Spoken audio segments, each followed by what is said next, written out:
Yes, thank you, Gemma, for the invitation. And my name is Ziad Morsy. I'm a PhD candidate at the University of Southampton. I do a lot of underwater archaeology and Nile boats, basically. Now I'm based in Alexandria due to the pandemic reasons. I'm currently a visiting lecturer at the Center for Maritime Archaeology at the Alexandria University, and we are currently in our fieldwork season in Bagouche, 200 kilometers west of Alexandria. I just finished my dive, so I'm ready to show you some Nile boats, both on the game and off the game. Thanks again, Gemma. You're welcome. Thank you so much for joining us, Ziad. Kate, do you want to quickly introduce yourself? Yeah, hi everybody. I'm Kate Sheppard, a repeat offender here on playing in the past. I am an associate professor at Missouri S&T in Rolla, Missouri, and I study the history of Egyptology, 1882 to about 1925. Right now, I've just finished a project. Well, I'm in the finishing stages of a project about travel and hotels and Egyptology in that same time period. So hopefully that will be out soon. And I am excited to hear about Ziad talk more about Nile boats because this is his second talk this week. So yeah. Indeed, been very busy. Yep. Okay, brilliant. Thank you both. All right, so we're going to begin in a moment, but I just, as always, wanted to quickly explain how it works. So we'll begin with a short presentation from Ziad and Kate, who will introduce us to the topic. Following this, we'll jump into the game. We'll take a little tour, which we're going to do a lovely Nile cruise today. I'll see if I can avoid the crocodiles and things. Which should be fun. And then we're going to look at how themes from the topic have been used in the game. And throughout this, we'll do questions and answers with you guys who are in the chat. So do feel free to put your questions in the chat. Throughout the broadcast, the chat will be active. You can have conversations, etc. in there. If you @muti_ in the chat, it highlights my name so I can see the questions more easily. If I miss them, do feel free to repeat them, but be aware we will be looking at them and we will try and get through everybody's, depending on how much time we have. So that is it for my introduction. As with all of the episodes, the aim is to make this an interactive kind of experience. So please do feel free to ask us things and we will try and get around to everybody. And also tell us things. So things you like about the game, don't like the game, things you wish you could have seen, etc. Because that's always fun conversations to have. So at this point, I am going to ask Kate and Ziad if they are ready. We're good. You're good to go. Alrighty, if you could just share your screen real quick then, and I will get you set up to do the presentation. So shared. Perfect. All right, you guys, you're good to go. Excellent. So Ziad and I have put this presentation together So we've both shared images, I think some of our favorites of Alexandria, Cairo, coming into Cairo, traveling up the Nile and into Luxor. So we're kind of go back and forth in these discussions because my specialty is, European people coming into Egypt. And but Ziad's is obviously different than mine. So if Ziad wants to begin, I can control the PowerPoint and then we can move along. Oh, so we can start at the beginning. Our trip should start at Alexandria, of course, because this had been the major harbor where everyone coming to Egypt, especially from the Ottoman period or late Ottoman period, should have walked by or came by Alexandria.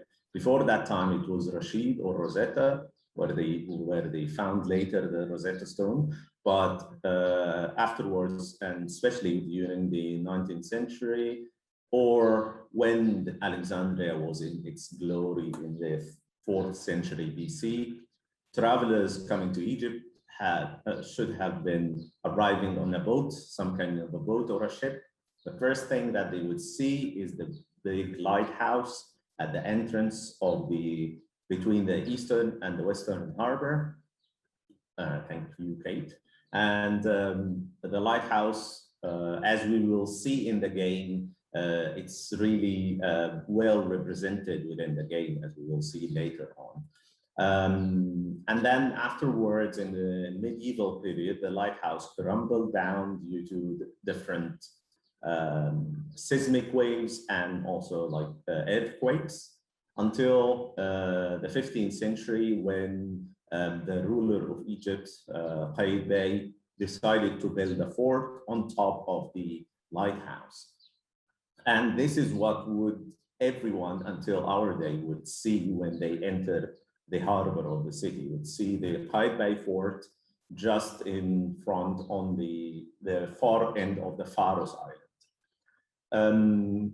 Normally, after that, there will be the bigger views that we have is the Trajan column that was in the first picture, and also the one of the two obelisks of Cleopatra, or they are named Cleopatra's obelisk, but they actually not belong to Cleopatra. They were both belong to Thutmose III, who is like 500 years before Cleopatra. And then between Thutmose and Cleopatra, there come Ramses II, and he carved his name on the obelisk. But then when Augustus came to Egypt after 30 BC and conquered Egypt, he decided to give the two needles or the two obelisks that used to reside in Cairo or in Ain Shams, Heliopolis.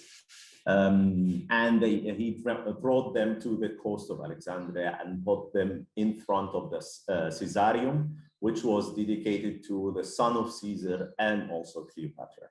But by the 19th century, there was only one obelisk standing and the other one was buried under the sand. Later on, these two obelisks are currently, one is in New York, and the second one is in the UK in London. So, yeah, Kate? Yeah. Yes, absolutely. So as travelers, especially from Europe, were coming in, they would come in and see, they would be on boats like this, right? They would have traveled across the Mediterranean from a number of ports. Brindisi, Naples, Piraeus, and Marseille were some of the most popular ports.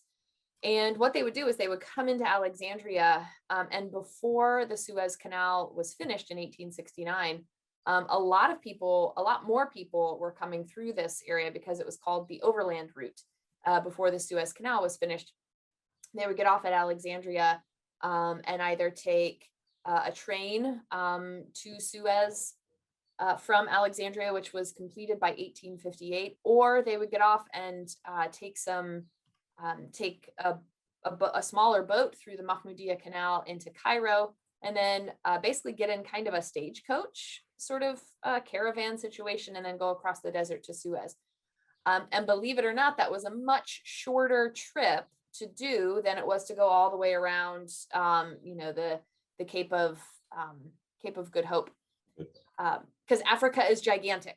So it was just easier to get off the boat and get on another one. Some would stay in Cairo for a few days to see everything, but they would then go board a ship for Bombay or, parts further east in India. But what a lot of travelers would see and remark upon was the flat coast as they came in, and they could basically see kind of across the city of Alexandria. And they would always talk about how, their main features were the lighthouse, the Bedouin Gate, and then as they got closer, they could see windmills and what is called Pompey's Pillar by Europeans. And then, as Ziad was just talking about, before 1880, Europeans would see Cleopatra's Needles, is what Europeans call them. And they were, especially Pompey's Pillar, was a really convenient landmark for people to see. But I used to have it marked on here. I think it's around here somewhere. Is that correct, Ziad? I think it's the other slide. Go.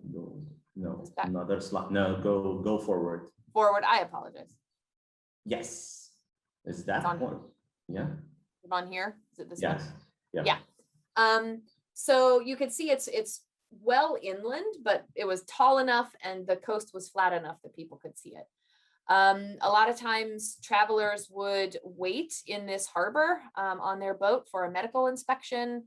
Sometimes the medical inspectors, as they arrived, would say, nope, you have to wait. You've got a 48-hour quarantine, which a lot of us just, spent time in lockdowns. So imagine a 48-hour quarantine in a small boat cabin that you were probably, getting sick on, because the Mediterranean is actually quite rough sometimes, especially in these passings from Europe. So they could be quarantined for up to 2 weeks, depending on who was sick and what they were sick with.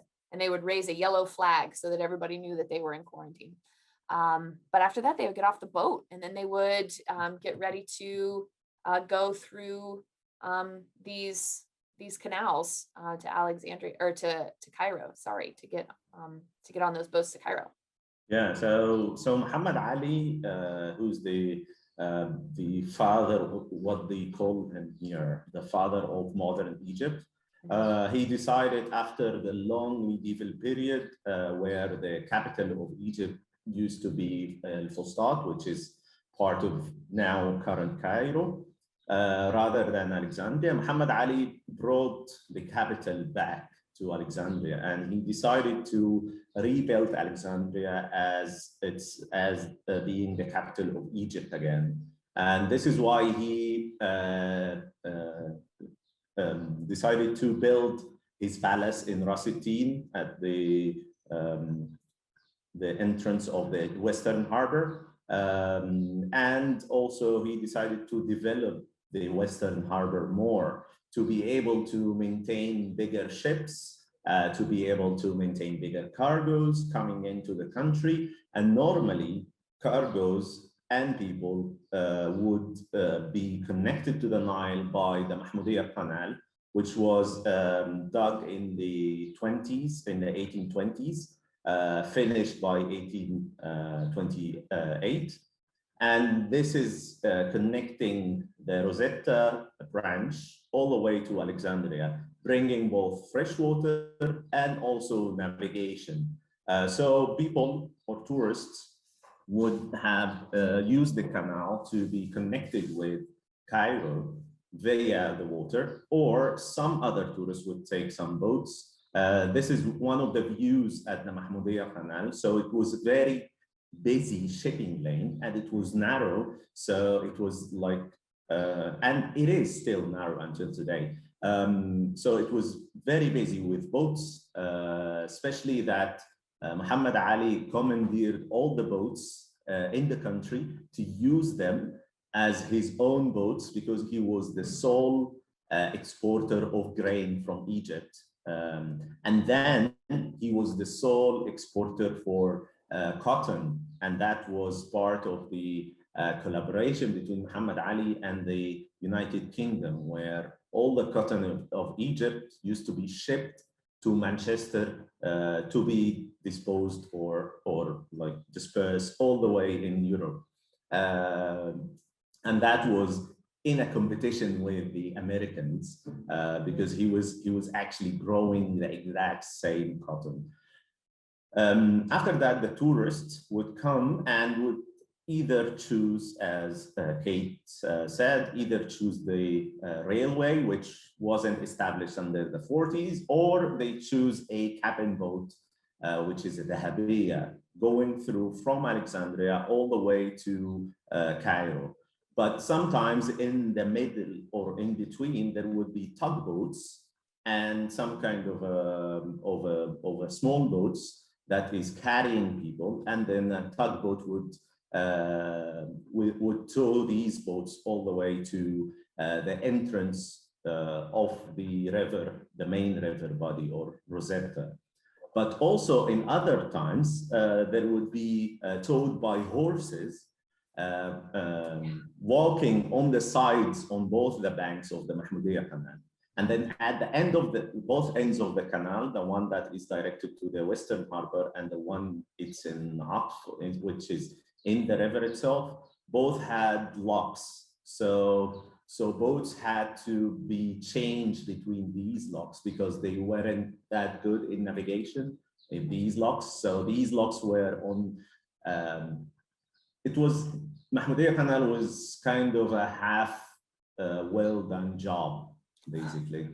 But eventually, the tourists would arrive to their other boat that would take them up to Cairo, and then from Cairo, they would have to choose the boat where they're gonna stay on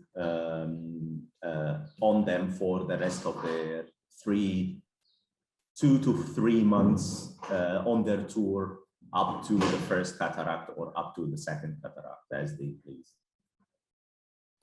Pardon me while I take notes while Ziad is talking, because I'm like, oh, I didn't know that about that. Yeah, I don't have much to add except that the rail line from Alexandria to Cairo was built in 1865. So the Mahmoudiyya Canal sort of cleared out of a lot of tourists by then, because like Ziad was talking about, it took a really long time to go up this canal to get to a bigger boat or an easier passage to actually get to Cairo. It could take anywhere from 2 to 5 days, depending on the weather, ease of movement, and the flow of the water. So, but with the train, it really, it sped that up for your outsiders coming in. So instead of 2 to 5 days, it could be 4 to 7 hours by train. So that really sped it up. But as they came into Cairo, a lot of what they would see, I mean, this would be the Baedekers, all the Baedekers guides I've read, the first thing that they start talking about when you get within 20 miles of Cairo by train or by water is they're talking about getting, seeing the pyramids first. What you need to look for out the, I think it was out the right side of the train was the pyramids. And actually, until today, if you're coming from Alexandria to Cairo by car, this is the first site you see, but not that side, but the other way around. When I used to, my father drive us to see my aunt in Cairo, the first thing that my mom says is like, look, Grandpa Khufu is there. And then I always like to waving to the pyramids all the time. And I still do that until today. But now there are so many bridges, and also now you can see the new Great Museum of Cairo just there at the highway connecting Cairo with Alexandria. Is that the desert road? Yeah, it's the desert road, yeah. Because the agriculture road would bring you down to Shobra, to the eastern side of the eastern bank of the Nile. But the desert road would come across to the western bank of the Nile. Yeah. Yeah. Yeah, so as they would come in, this is what they would see. And I love to share quotes of Europeans who are seeing these for the first time. So Ziad and Egyptians are waving to Grandpa Khufu, which I absolutely love. In 1886, Wallace Budge described his experience of taking the train from Alex into Cairo.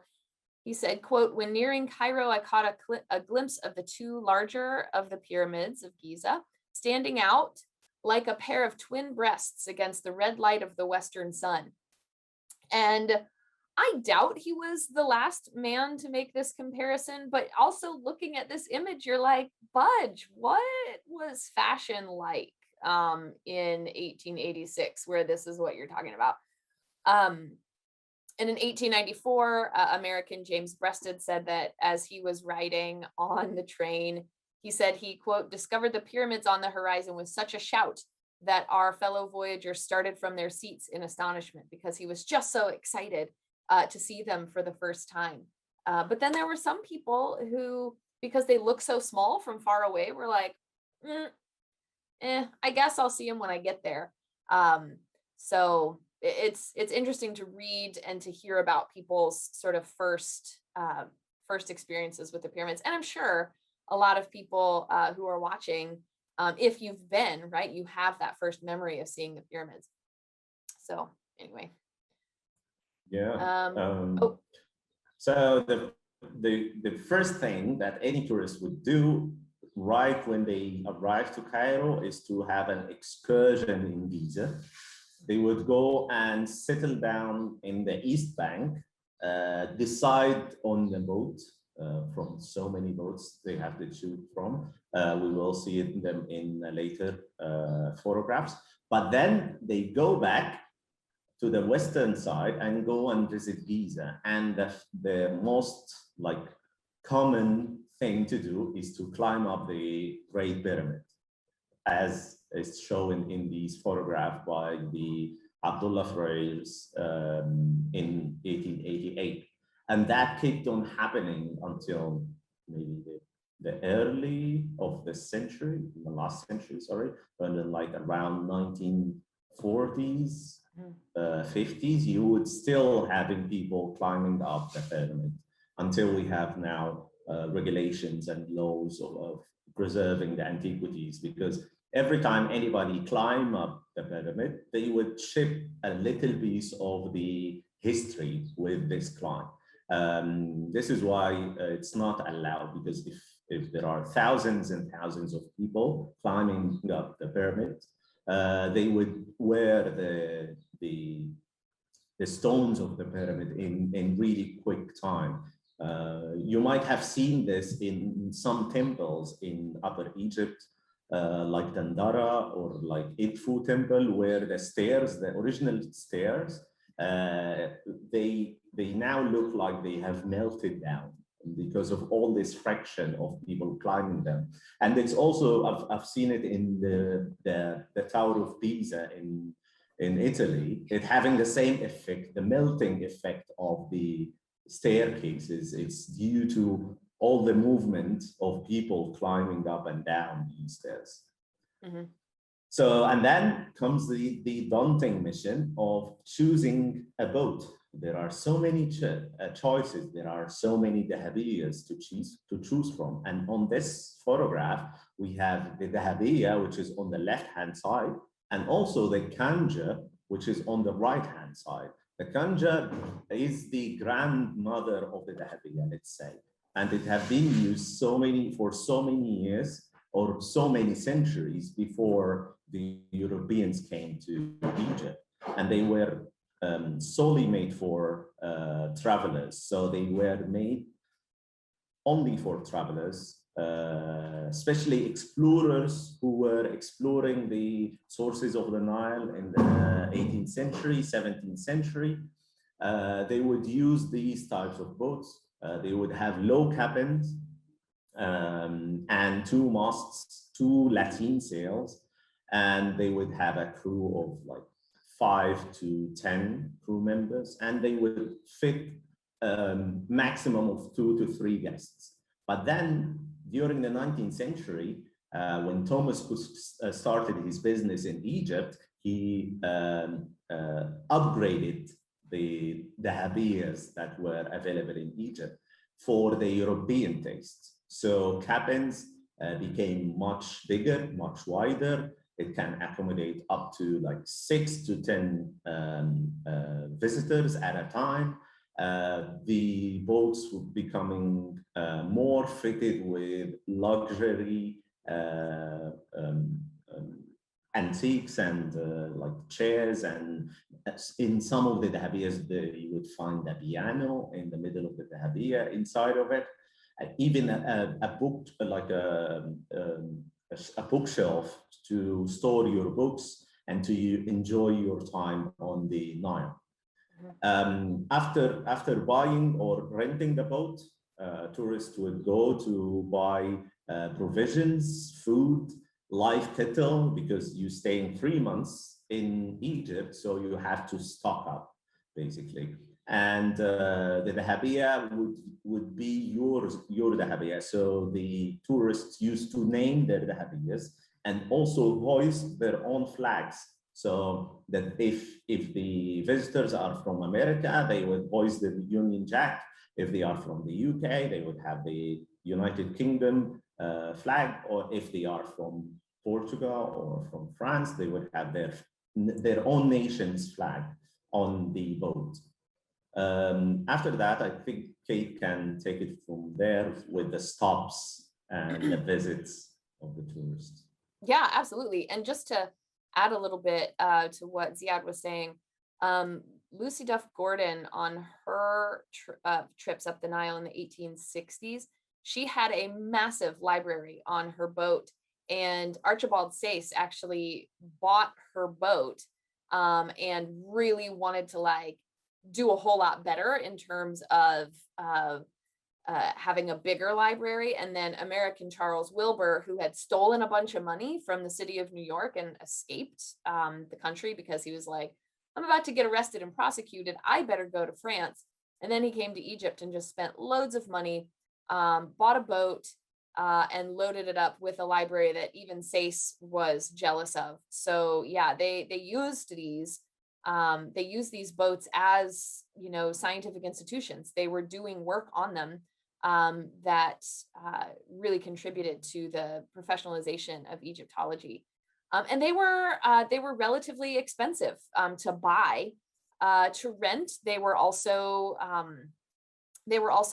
prohibitively expensive. So even if you could get to Egypt as a sort of a normal, you know, middle class person in the 19th century, chances are you wouldn't be able to make it up to Luxor with on a dahabeah. Except Thomas Cook did have package deals. He was the king of the package deal until just a few years ago.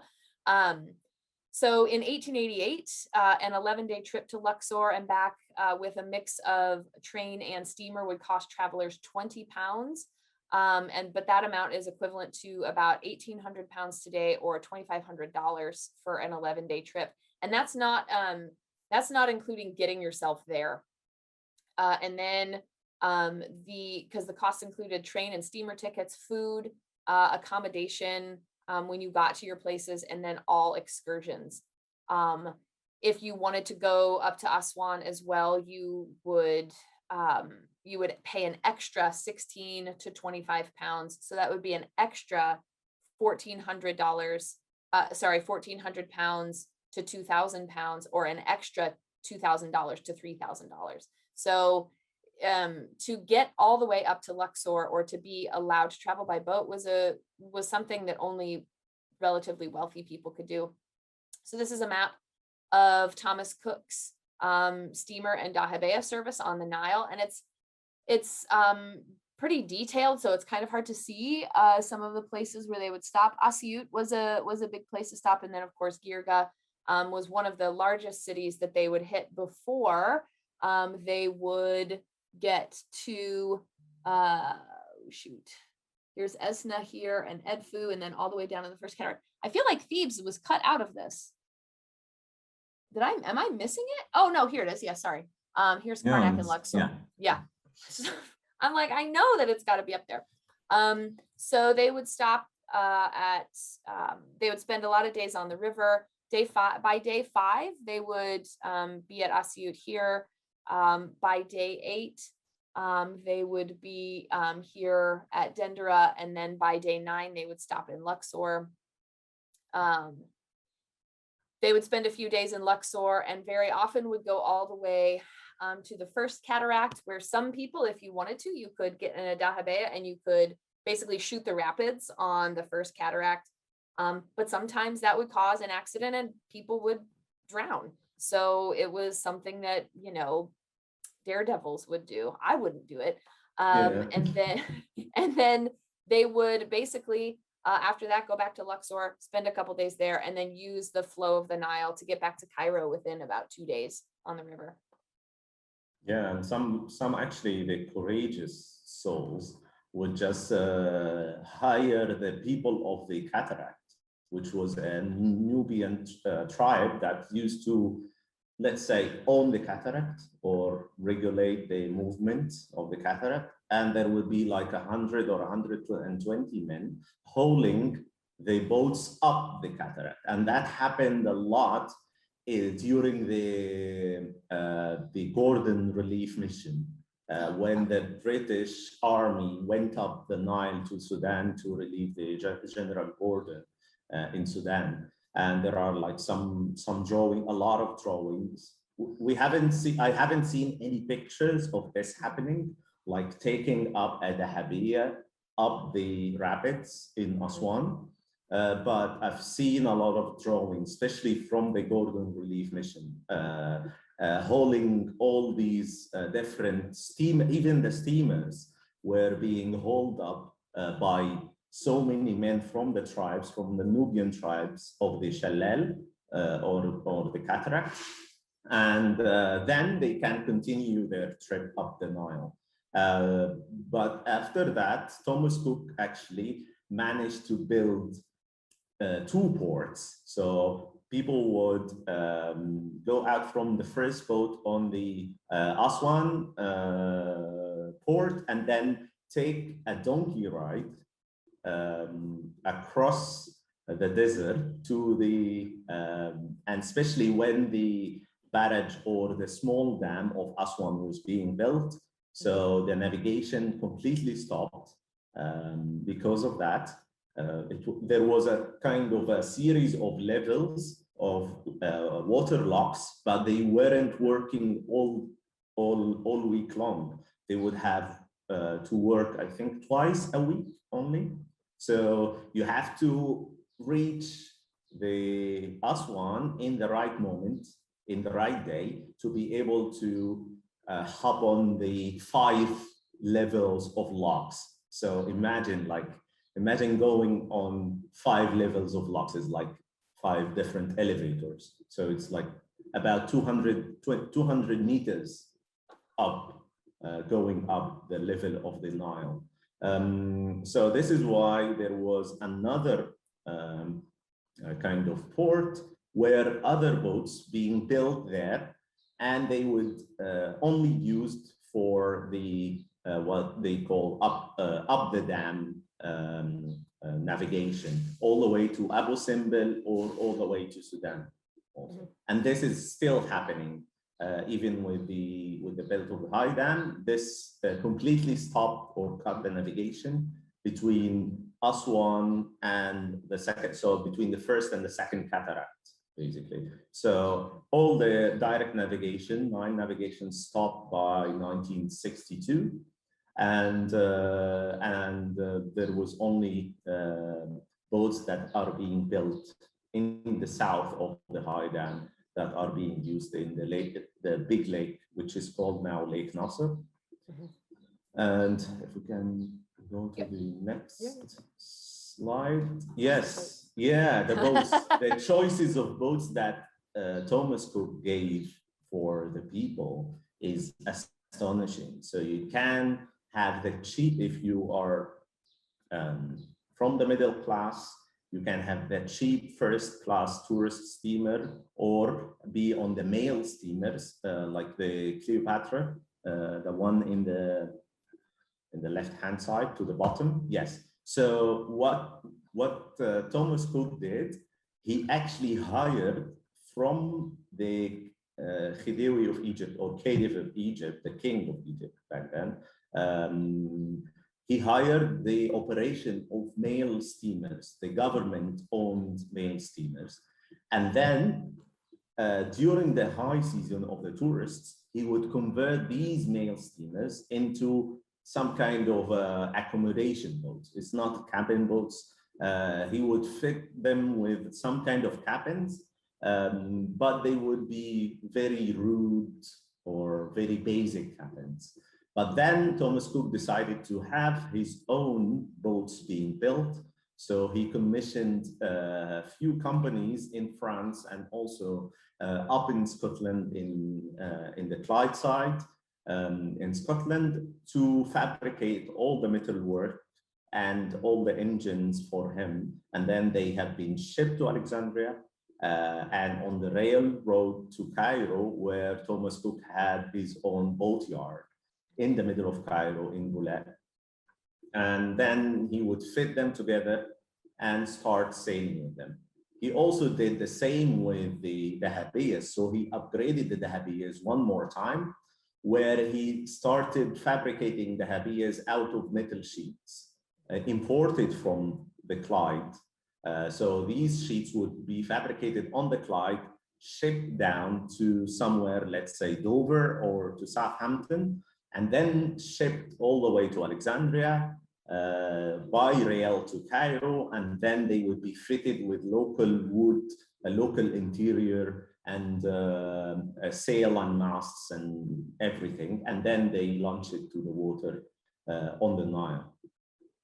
So if we can, so these are some of the views where, if you are in the 19th century tourists, you would see while navigating on the Nile. So you can see all these different big, massive boats carrying or over carrying a bunch of cargo, like all different cargoes was being shipped by the Nile. So up until maybe the 1960s, the Nile was the main highway for Egypt. So since antiquity, it started with the ancient Egyptians all the way to the 1960s. So you would find people carrying haystacks, as the one on the right-hand side, or carrying pottery as the ones in the left-hand side. So all cargoes, cotton, corn, pottery, everything, you name it, was being shipped up the Nile and down the Nile, especially towards Alexandria and towards the Western Harbor, where it's being shipped to Europe, especially to Western Europe, to France, and to the UK. Next, and then some of the views, when you reach Luxor with your dahabiya, the first thing you see is Luxor Temple and also the caravan. Kate, you can take it from here. There are a few photographs of Luxor. Yeah. Yes. So yeah, this dahabiya here, actually, I was thinking about the flags too, because so Charles Wilbur made his own flag for the 7 Hathors, which I wish I had included a picture of, because he wrote it in a letter back to his mother and drew this beautiful picture and described the colors and everything. But yeah, when Americans would see each other, even in the 19th century, they would shoot guns at, to the sky. And then they would arrive in Cairo, and especially if you are flying the Stars and Stripes, the American consulate would fire the cannon and wake everybody up. And don't forget the drag racing between the dahabiyas.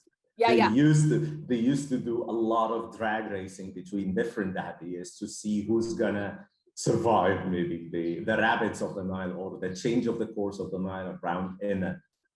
Yep. Yeah. And they would, because I know in Emma Andrews' diaries, she's talking about, we came upon these people again, and we just keep sort of passing them back and forth. And there was this sort of unspoken competition between them of who's going to reach Luxor first. And you didn't want to get caught. You didn't want to stop. So more views of Luxor Temple here. And there's a beautiful one that Ziad included of the front pylon. What were you going to say? So this one is really good. So can you see the person on the right-hand side? Guess who is that? That looks like, is that Mariette? Yes, he is. Ah! So Mariette is let's say the official person who used to head the antiquities department in Egypt.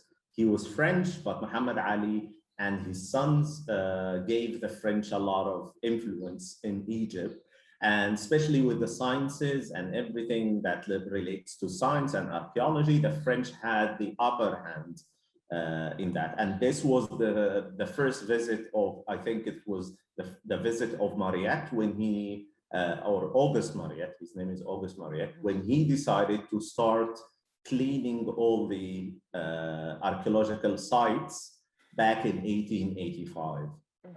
He started cleaning all the temples before him, there was this view of the temple we have in a later slide, where people used to live inside the temple. You can see this house on the right-hand side is the Maison Française, or the House of the French, where all the French tourists used to live.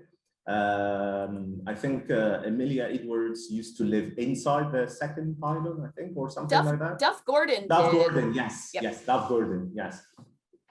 So yeah, a lot of people used to live, both tourists and locals, Egyptian, used to live within the premises of temples. This is why now it looks weird for us in our current day and age.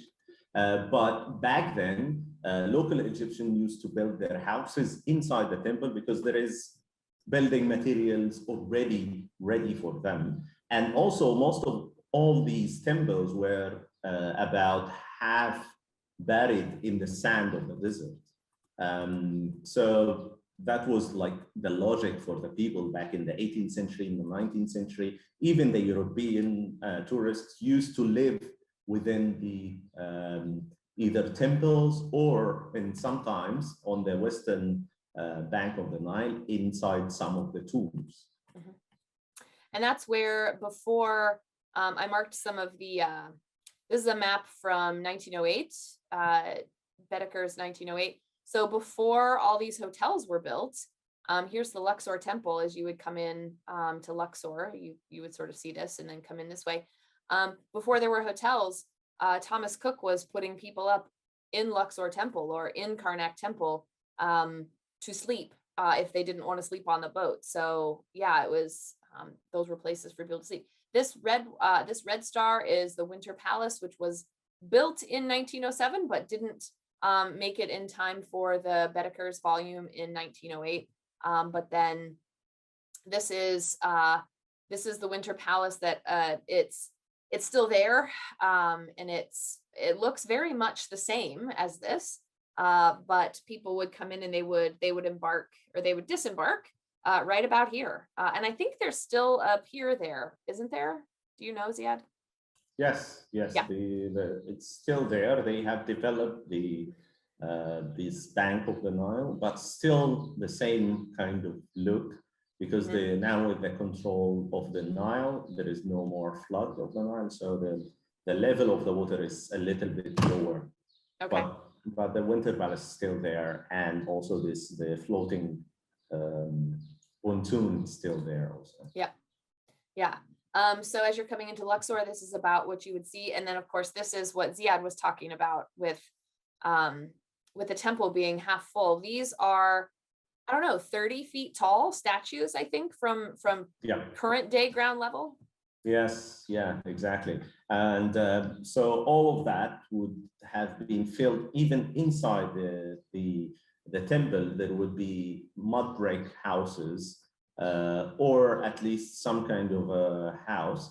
And we still, until today, we have a chapel and a mosque from that period of time still exists on the upper level of the Luxor temple. And you can see them now about like 7 or 8 meters higher than the current ground level.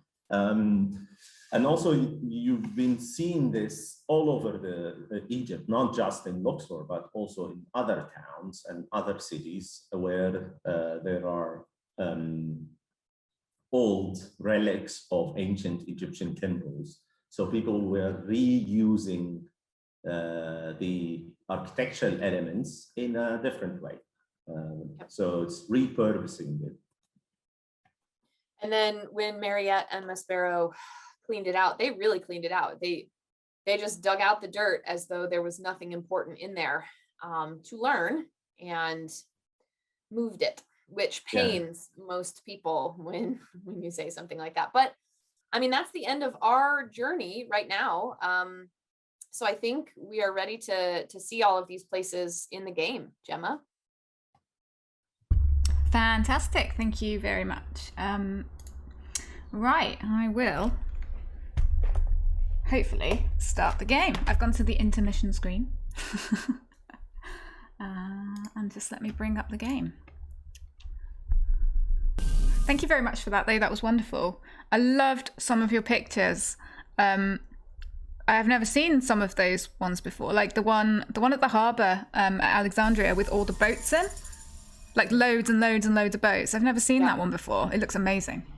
Yeah. We were actually talking about that before we started the stream, because when, at least for me, when I read about these, Europeans coming in, and it's like, okay, they're on their boat and they talk about seeing the coast, but they don't ever say anything about the hundreds of other boats that are coming in at the same time.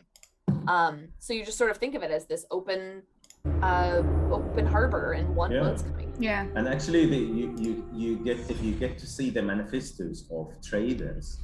For example, let's say the Danish traders coming into Alexandria, and you see like there are 7 boats, huge boats coming in, or ships coming in from Holland. It's just Holland per week.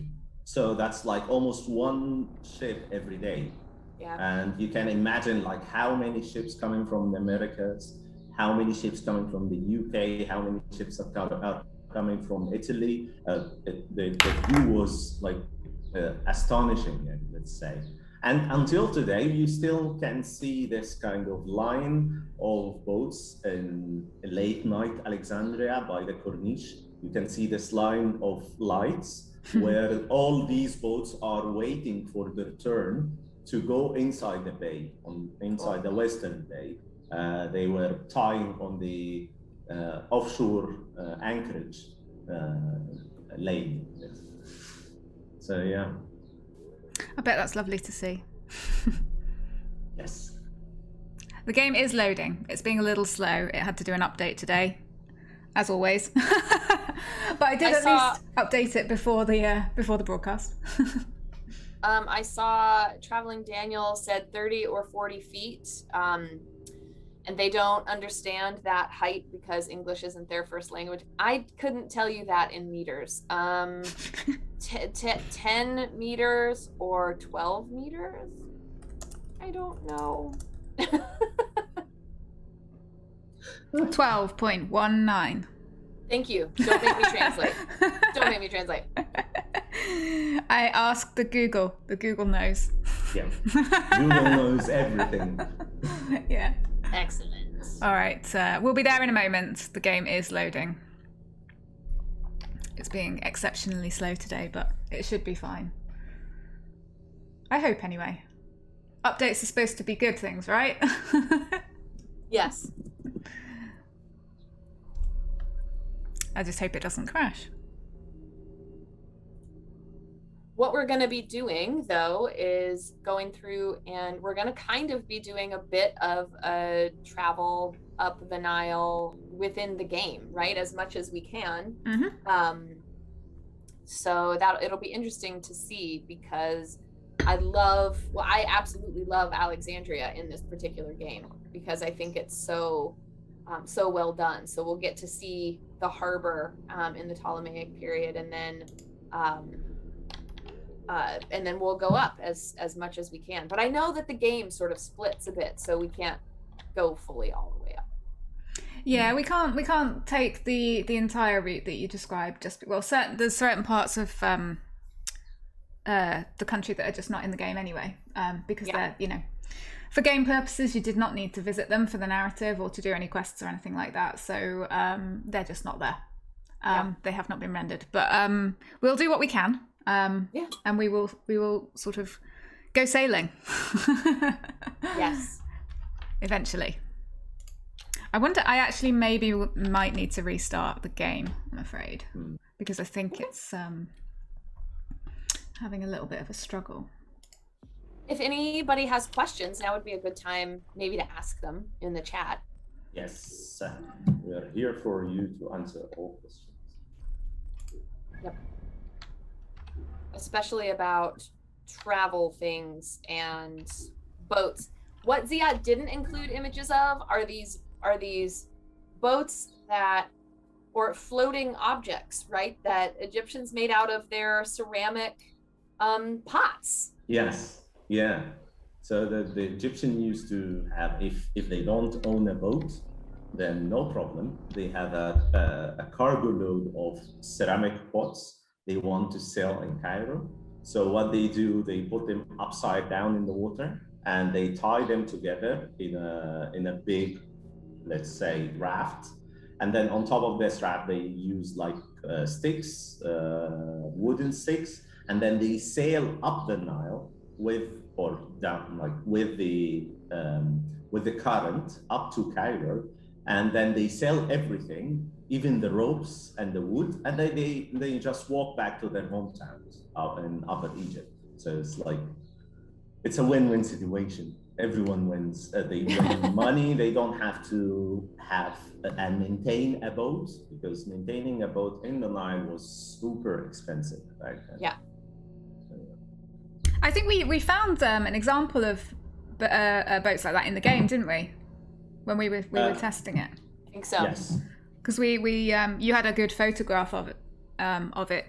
We were able to compare it to. Mm-hmm. All right. Okay. Game's loaded now, so let's have a go at going to the broadcasting screen. So I've started us off when it comes up for you on top of the lighthouse. Oh yes, are you gonna dive off of it? Nice. I will, yeah. In stages though, in stages. It doesn't let you dive all the way off. So I don't know if, I mean, maybe you could just talk about a little bit about what we can see in the harbour. Mm-hmm. That's for Ziad. You live there, so you should be talking. So basically in the past, not this last Friday, but the 2 Fridays before, I made a tour in actually where this little island is. And taking a boat tour with the local Alexandrians to talk about what's there underwater. So all the view that you see now is underwater, because most of the coast of Alexandria is under 8 to 10 meters under the current water level of Alexandria. So on your left-hand side, there is these small bays where there used to be these 2 bays, or used to be more than 2 bays. They were for the warships of the Ptolemies to anchor there, because they are hidden with a wall from the merchant ships coming through the eastern harbor. And then you would either have this opening for the canal that links to the Shidia Canal, which was the grandmother of the Mahmudiyya Canal that was dug by Muhammad Ali. And then on the moving a little bit to the right, we might be able to see the 2 obelisks of Cleopatra. I think yes, they are there on this building in front of the theater. Oh yeah, I can see them. I can see them. Kind of the. So this should be around where Cleopatra's needles would be there. Of course, you will not be able to see the pyramids from on top of the lighthouse like we see it now. Because the lighthouse was about 130 meters tall. It was one of the 7 ancient wonders of the world. And it was used to not just to guide ships into the harbor of Alexandria, but also it's a statement. It's a beacon of light from the Ptolemies to the rest of the ancient world. It's some kind of like we are now having these tall buildings as an iconic buildings for different cities in the world. I'm just going to make my way over to grab us a boat. Nice. Go. there is a boat there. You see. I'm going to go steal one from someone. Sorry, That's the only way to do it. Only way to do it. So actually, the lighthouse was built on top of an island called Pharos Island, and this is why it's called the Pharos Lighthouse. And this island was connected to the mainland of Alexandria with a bridge called the Heptastadion. And you can see the bridge once Gemma go out. If you go out of to the and go a little bit to the left. Yep, you'll see it in a moment. Yeah, you will see this bridge with arches. This is the Heptastadion. Currently, the Heptastadion accumulated a lot of sediments, and then it became one piece of land where, like, you have buildings and shops and everything. So now, if you go to Alexandria, you would see a continuous coast, not part of the bridge, because the whole bridge was buried down under the sediments of Alexandria. Just making my way over these rocks. Yes. Gonna nick one of these boats from these guys. And the first note that I had on these boats, actually Latin sails didn't appear that early in history. So Latin sails appeared in medieval times. Is this one a sorry, Ziad? Is this one a Latin sail for those of us that are not maritime? Yeah. So all these triangular shaped sails are called Latin sails, and the ones that on the bigger boat they called square sails. So the Latin sails are these triangle ones. So these sails didn't appear in record, in archaeological record, at least until now. What we know of, the first example was from, I think, it's like 11th century, 12th century. So before that, it was only square sails. And then especially during the Romans started using a little bit of a raking sail in front of their boats also. So they would have two sails, one big one, the main sail, and also would have what they call the mizzen or the artemen. The mizzen is the sail in front, and the artemen is the sail in the aft. So these boats are not the best representations of ancient boats, but they are nice, they are fun to see. Like the rigging is really good. Like the ropes that are used to hoist and fleur the sail are correct, but they are in a different era of time. Also, the big boats in the harbors, they don't look like ancient, let's say, Greek and Roman merchant ships. They look more artistic than like actual boats. So do you think, Ziad, then that certainly in terms of this boat that I'm currently sailing that's got the Latin sail, that you could say that perhaps it was maybe more influenced by images that we're used to? So from the things you were talking about, 19th century, there's a lot of triangular sails on those boats. Definitely. I think this is what the artist done. The hull itself is really similar to what's normal, typical ancient Egyptian boats looks like. If you have been to the Cairo Museum, you've seen the two boats, the Dahshur boats, on the right-hand side and on the left-hand side as you enter the Cairo Museum. They are now in Sharm el-Sheikh Museum. So if anybody is going to Sharm el-Sheikh, they can see it in Sharm el-Sheikh Museum. It looks similar to this hull shape of the boat, but the sail itself is not correct. Apparently there's an invisible wall under the Heptastadion. I can't sail that boat through there. Okay. So sorry, I'll have to go around and get another one, but that's fine. So yeah, you do carry on. Yeah, so I think what the artists have done is taking all these images from sailboats on the Nile, because if you Google sailboats on the Nile, you would see a lot of triangle sails or lateen sails. And then I think this is what happened with the boats. They were really keen on the representation of the buildings and the cloth and all these stuff, but they neglected the ships and boats. Yeah, I think there is something to be said as well for kind of choosing the thing that's familiar to people. Because I think that we talked about that a bit with Heber in the previous episode about things that they have kind of chosen to use as one example of something, because obviously the game can't, they can't produce endless different kinds of boat to be there, because it just would be too much. So they pick like one example to use.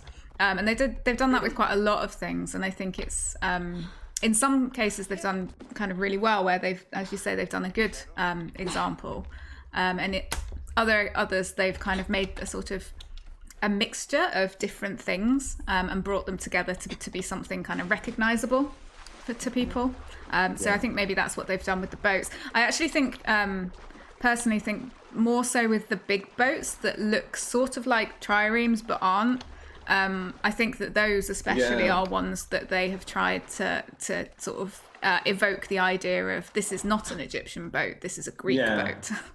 So I think there are a few triremes in a boat shed a little bit to the east of Alexandria in the game. Oh, are there? Okay. Yeah, there are two triremes under the shed, actually. So they are ready to go one fight whenever needed. Yeah. So triremes are the main, let's say, man of war for ancient Greece and also for the Romans and the Ptolemies, of course. So they would, because they were so super precious, they would have to be on a dry dock all year long. And they only touch the water when needed. So they don't leave them in the water. So when they finish, they would have some kind of sledges, sheds with sledges, and then they just tow them up these sledge, or what we call boat houses or ship sheds. And then they leave it there, maintain them to be ready for fights whenever needed. Oh, that's a lovely boat. That's a reed boat. Yeah, it's a nice one. Papyrus boat. So this is one of the main used materials for ancient boats. It's using the local material, a floating material, either being a reed boats, or in Egypt it's papyrus boat. So they just stack a bunch of bundles of papyrus together, and they just lash it together with rope. Take your time. And then they make wait. a float out. It's not like ancient Egypt is is going anywhere. The boat use flotation. Floats use flotations, but boats use what do you call it? Displacement. Oh, no, displacement. So it's like the theory. So boats use displacement. So you have to have a watertight body. Sorry, I beached the boat. It's okay. So actually, this is what happens a lot in the southern region of Alexandria, in Mareotis Lake, where you have some kind of this kind of swampy places when the Nile is low, because Mareotis Lake is used to be fed by branches, small canals from the Nile. So the water become, or the lake, and this is, yes, thank you, Lake Mareotis, become flooded during the inundation of the Nile. All right, got another boat. Cool.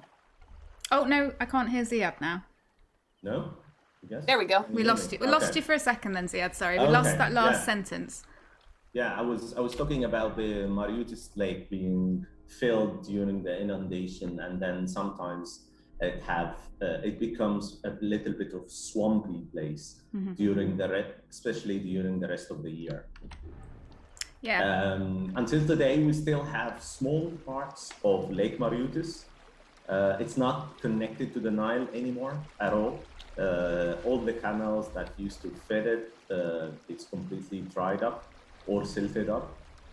So you no longer can navigate actually Lake Mauritius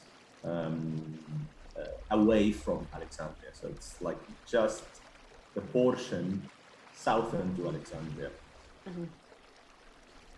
But tourists used to use it even before 19th century. They used Mauritius Lake to go to the monasteries in the Western Desert, where the early Christians used to build their monasteries and churches in Egypt. So that would say like around 4th century AD, 3rd century AD. And I think we have one of the oldest monasteries, which is Abu Mina Monastery. And it used to be on the Lake Mauritius, but now it's in the middle of the desert because the lake silted up or dried up. And pilgrims used to come to Alexandria, so say in the medieval period, hop onto a boat down to Mauritius Lake, and then up to Saint Mina or Saint Mina's shrine, or let's say church and monastery. And until today, we have the old monastery of Saint Mina's and the new monastery of Saint Mina's. Still, they are coexisting, like next to each other. We have the archaeological site, and we have the modern Christian, also a pilgrimage place for Egyptian Copts. Lovely. Okay, so I'm going to sail across the lake, and I'm going to go down that channel that we agreed with last time, so that we can get onto the Nile proper. But at the moment, I can, it's all very picturesque for us to just sail across the lake. Yeah. So the lake is amazing, and we still have a lot of archaeology around the lake until today. So we have Osiris Magna, which used to be at some kind of temple. I think you can see it on the map also, in the southwest side of Lake Mauritius, like near to Alexandria. I think it's Is it this one? Or there's one there as well. Yeah, I think that one. Maybe. Yeah, maybe it's that one. Yeah, the one by the coast. I think. The one by the coast, this one. But it is much nearer to the water than it appears in the game. Anyway, and it is still close to the water, because we still have two patches of the Mauritius Lake.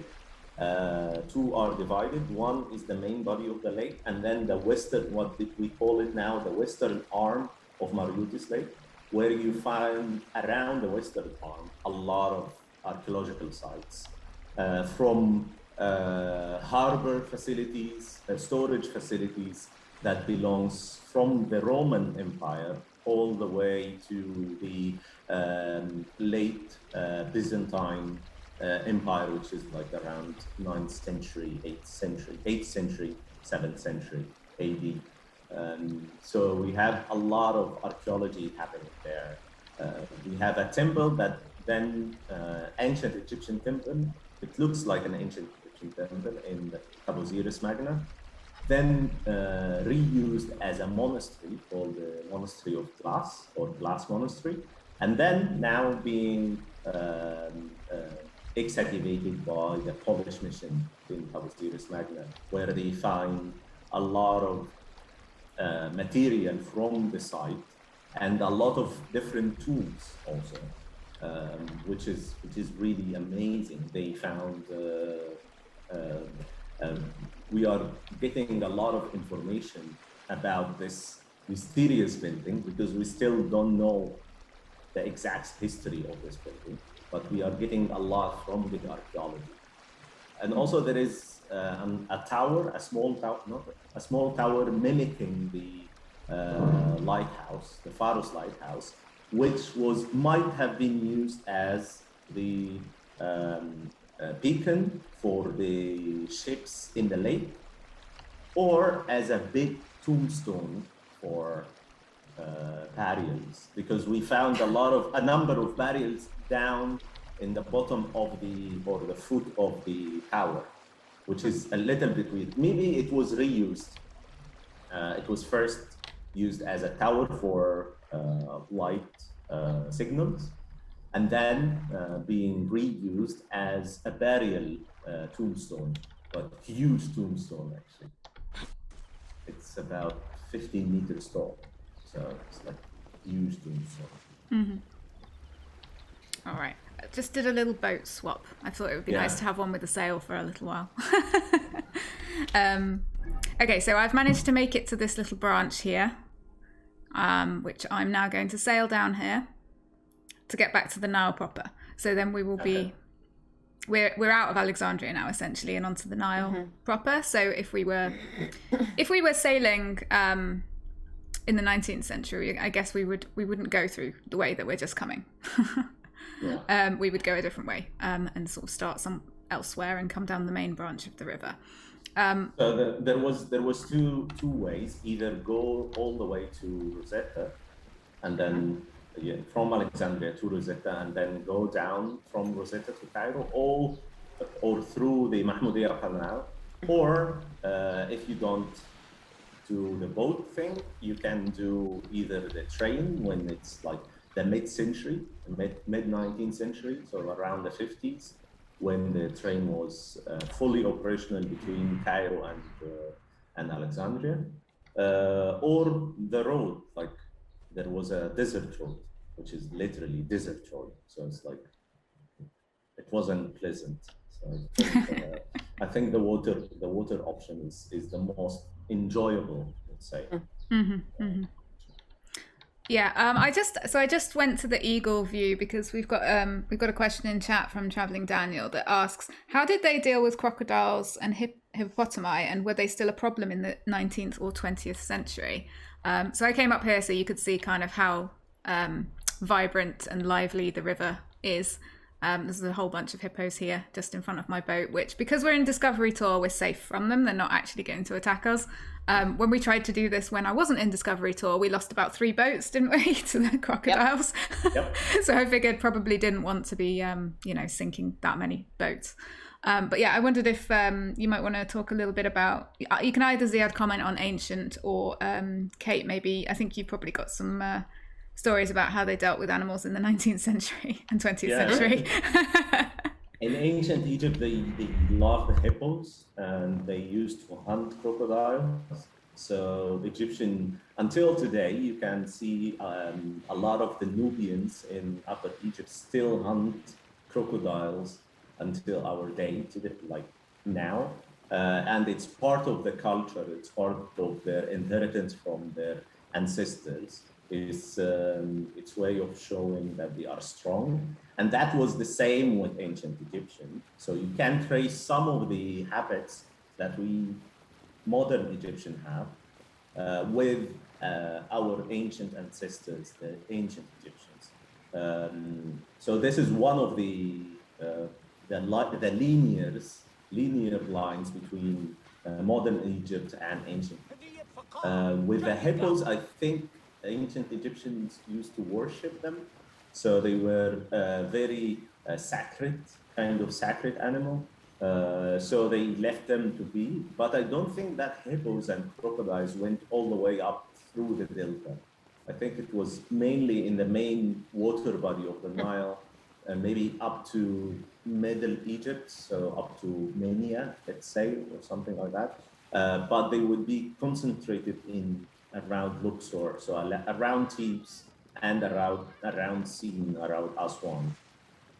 But I have no idea what they did during the 19th century. So Kate, did you know? I don't know much about hippos. I think they just tried to avoid them because it's really hard to like shoot a hippo with a 19th century rifle and be successful.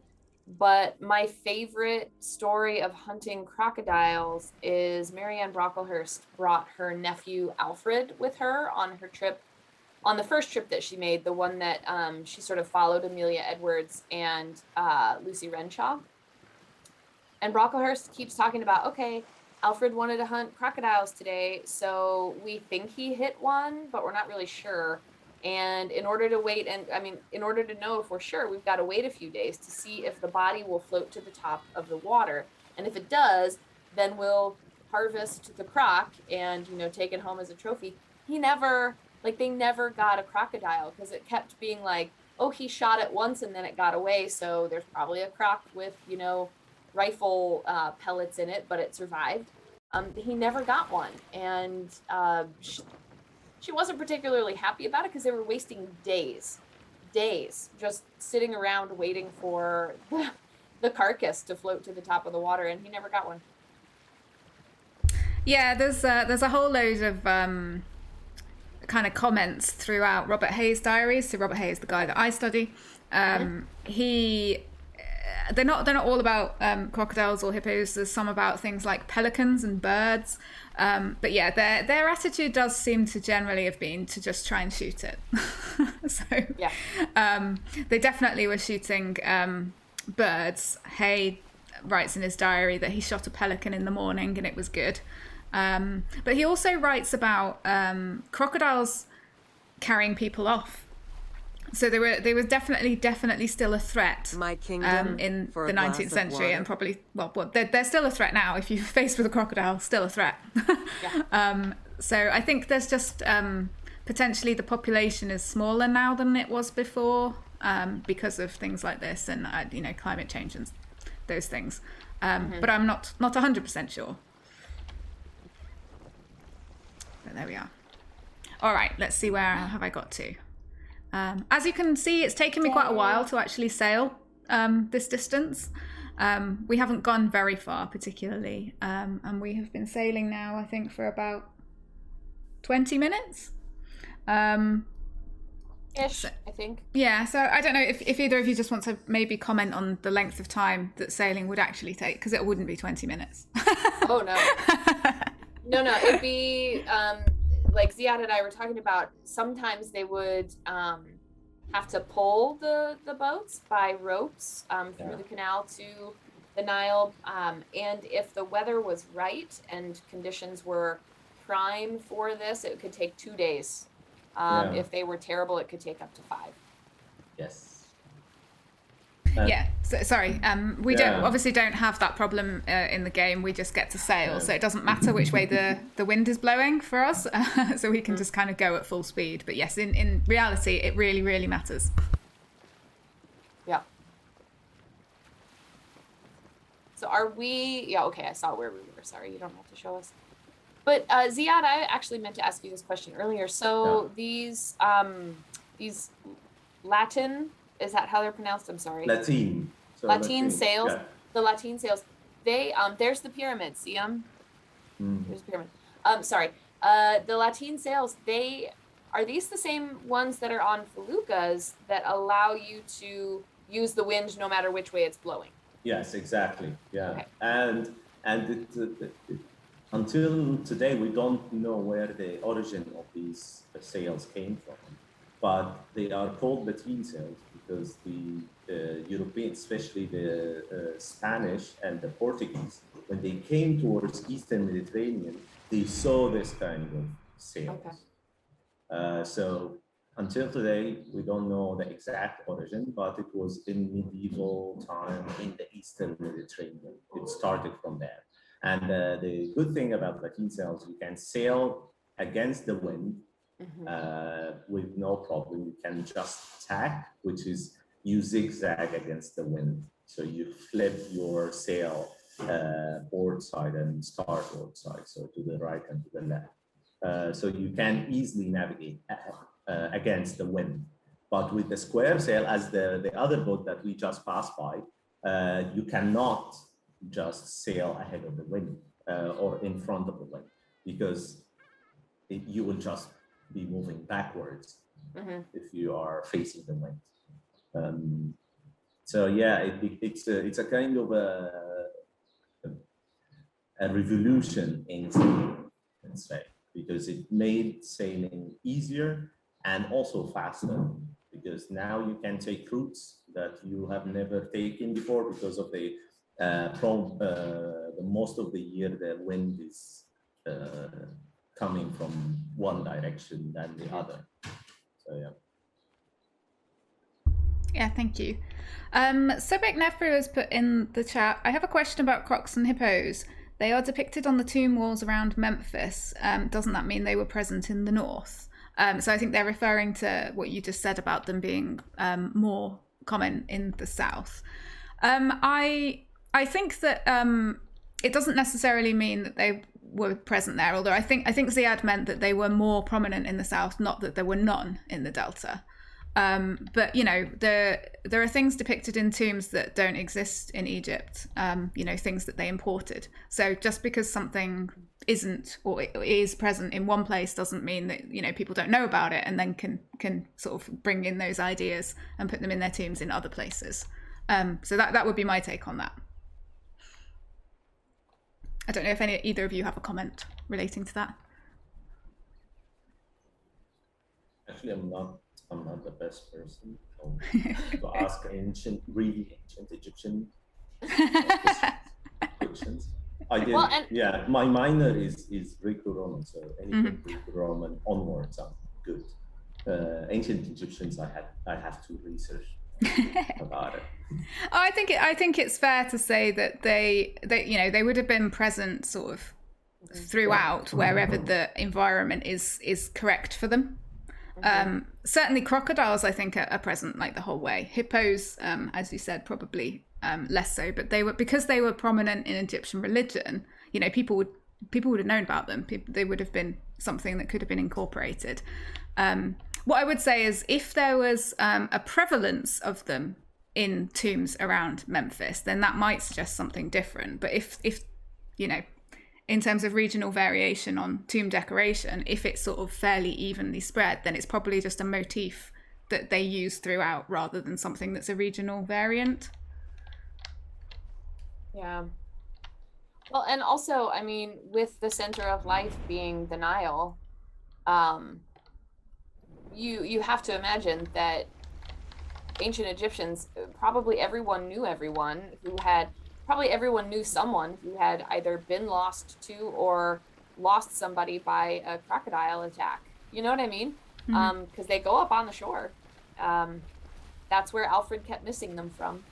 So. Yes.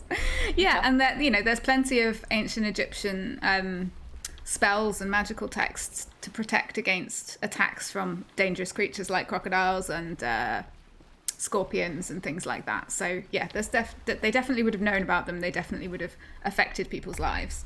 Yeah. Well, and there's one, I think that whoever has that boat, Gemma, there's a croc on the side of your boat. So. Yeah, I know. I've obviously, I'm a hunter. I hunted it myself. Nice. Yep. I didn't notice that at first when I picked up the boat, but as we were talking about it, I did notice that it was there. I see Nate V1216 asked about the actual area real world distance versus the game. And no, the travel in the game is much quicker than in the real world. Traveling up the Nile now, if you were going from Cairo to Luxor, especially on a steamer, it's going to take, I don't know, it would take less than a week, right, Ziad? Yeah. Yeah. And so yeah, also, it would take, if you're going from Cairo to Luxor, it would take less than a week. But what I had said was back in the 19th century, taking a small boat on the Mahmoudiya Canal to get to Cairo or to get to the main Nile would take 5 days if you had really bad luck. Yeah. Normally there was the Kanja boats, which was the more slick boats. They were super quick. That they used to cover the distance between Alexandria and Cairo in 24 hours. So they were super quick, but they were super unstable also. So a lot of crashes, a lot of tipping overs on these kanjas. That's why they started developing the dahabiyas, more stable boats, a little bit slower, but more stable. And normally, when there is no wind, the crew have to tow the boat from the banks of the Nile. So they would tie a rope around their shoulders and chest, and they just tow the boat for day on and day off if the wind is not favorable. But now in modern, I see that Nat EV 1216 is asking about if it takes 4 to 5 days in 2021. No, of course not. So in 2021 from Cairo to Aswan, it takes 14 days of traveling. That's including the visits, let's say. But you can do it faster if you take the train or take the flight, let's say, or take a road trip. But normally now with so many barrages that you have to go through, it takes 14 days to cover the distance between Cairo and Aswan. 14 days, yes, with a Nile boat, with a cruise ship. It's not just a small Nile boat. Yeah, but with a small Nile boat, it would take like a week if you are constantly on your way. And also going up the Nile is slower because you're facing the current. But going down the Nile, going from Aswan to Cairo, it will be faster for you because you are moving with the current. And that's also the case in ancient Egyptian time and Ptolemies and the Romans.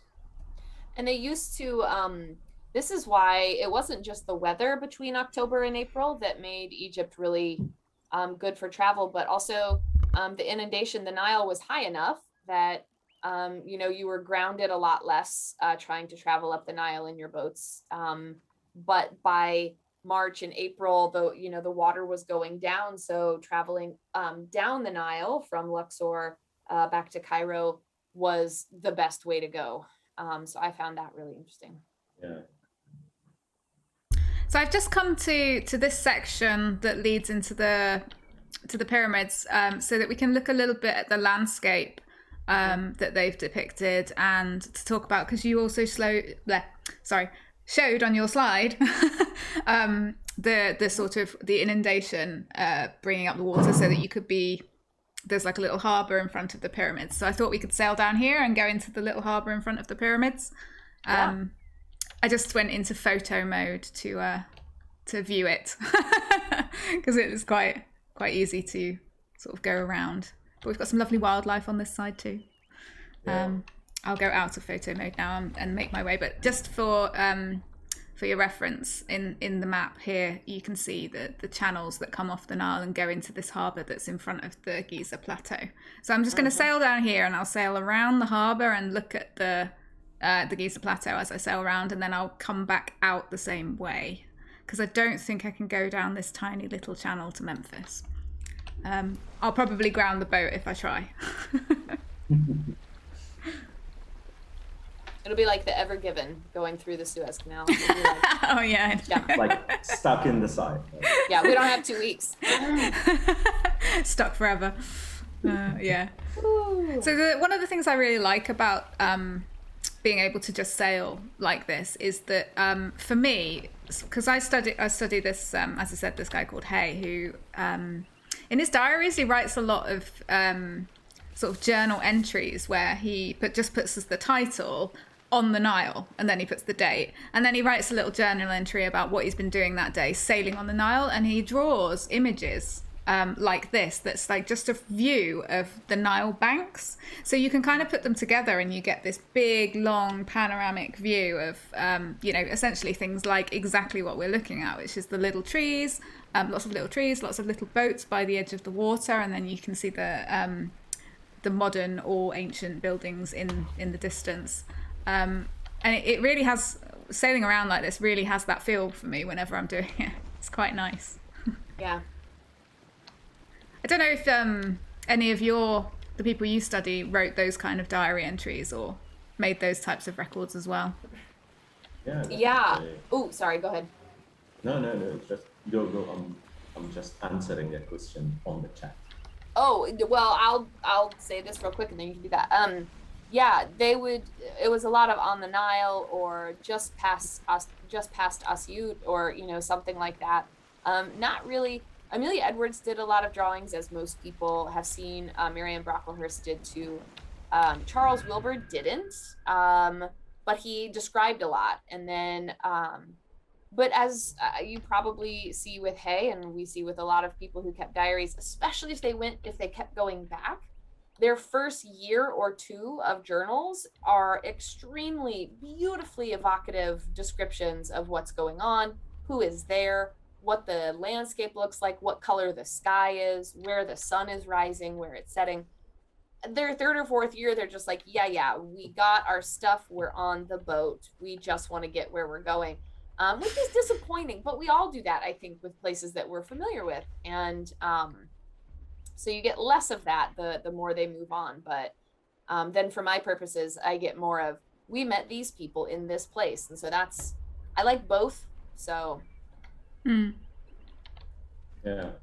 Daniel was asking how many people could be on a small boat. So it depends on a small boat. So if they are locals, that's indefinite number. So you would see a lot of photographs with people and live cattle, and also like donkeys and like ferry boats. They would be used to cross the river. But for tourists, there would be, if it's a medium-sized dahabiya, it would be like 6 guests on the boat. Each would have their own cabin, or 2 in a cabin with 1 big cabin in the rear. So it would be 6 in the medium-sized boat. And in the before the dahabiya comes up with the big saloons and big rooms, it would be only 2 guests on the boat with the kanja, because it was smaller cabins. But it's it's like the feluccas that we have now in Egypt. If it's only day trip, so you can fit as many people as possible. But for a longer period of time, you have to have an accommodation for these people. So you have to have rooms, you have to have a place to stay. And this is what started the cabin boats.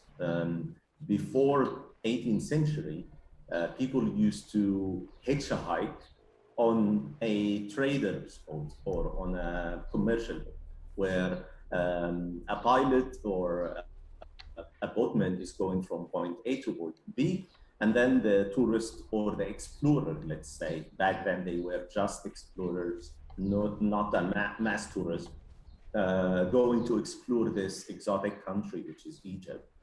So they just reach a bargain with the boatman to take them up the Nile as far as they can go. But it wasn't until the late 18th century that we see a dedicated boats for passenger boats. And that's also with the cruise ships and the ships between Europe and Africa. It was the same in ancient times everywhere. There wasn't specifically made passenger ships. Passengers used to lodge on mail steamers or cargo ships. But then when the more people are into traveling, then companies started building ships that only accommodate tourists or persons. So, yeah. Yeah, I think as well, something you said in your presentation, or you showed a slide with the different types of boats that people could use, sort of the Thomas Cook era of boats. And I think it's sort of important to say that a lot also depended on how much money you were willing to spend or how much money you had, on what kind of boat you could afford, and therefore how many people would be on it. So Hay had his own boat, essentially. It was just him, his crew, and any of his staff, like artists, people who he brought with him. But largely it was just him. So I think that there is that as well, and the different types of boats that you showed were probably sort of, you know, different ones for different types of people depending on their means.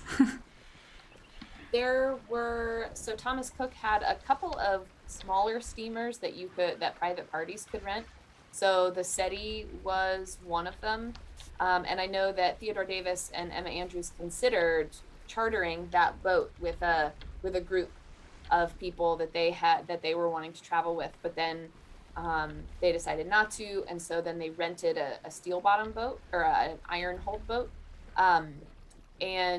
But then they got tired of renting, and so they just had their own built, which ended up being called the Bedouin. And then Percy Newberry bought their boat, but nobody knows where it went from there.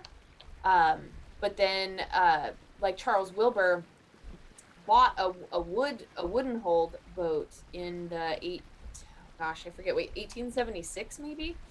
And he noted that they had to paint it with petroleum to like kill the pests and like keep the pests away. And then because his wife was nervous about it sinking, they then used those empty petrol cans and used them as flotation devices. So they just put all of those petrol cans like all the way around the hull of the boat. So in case the hull sprung a leak, it wasn't gonna sink. But yeah, so loads of different kinds of boats. There's all these like transition periods, I feel like, especially in the late 19th, early 20th century, where you have older boats that are still on the Nile and then the newer boats are coming. Yeah, I think it was really interesting for me to see that slide where you showed those boats, because the ones, I can't remember what they were called now, but the ones that were on the top right-hand side of the slide look just like Hay's boat. So Hay draws his boat quite a lot. I think he was fairly fond of it. So, you know, because I suppose it was his home, wasn't it, when he was there for quite a long time when he wasn't on the land. So it features in quite a lot of the drawings that he did of different sites. But I would love to know if we could know what that boat was, what it was called, because he doesn't, at least I haven't found it yet in his journals. But you never know. I'm going to go and visit their archive. It might be in a receipt somewhere in the archive, the name of the boat. But I would just love to know that. It looks exactly like the ones that were on the top right of your slide. So it was definitely of the same type, even if it wasn't one of those, because it might have been a little bit early for that. Those were the dahabeyas that they owned. Mm-hmm. Which interestingly, Cook did not, early on, before they owned their own dahabeyas, were disparaging dahabeya travel. They were like, oh, it takes so long, and you know, if you come here and you have to like find your own dahabeya, that's going to be a problem for you. You're going to have to hire your own crew. You're going to have to find your own food. So don't do that. Just come with us. Like, let us take you on a steamer. And then a few years later, they started to do their own package deals on their own dahabeyas. And then they're like, dahabeyas are the best. This is what you want in terms of travel. It's going to be luxury. It's going to be the best.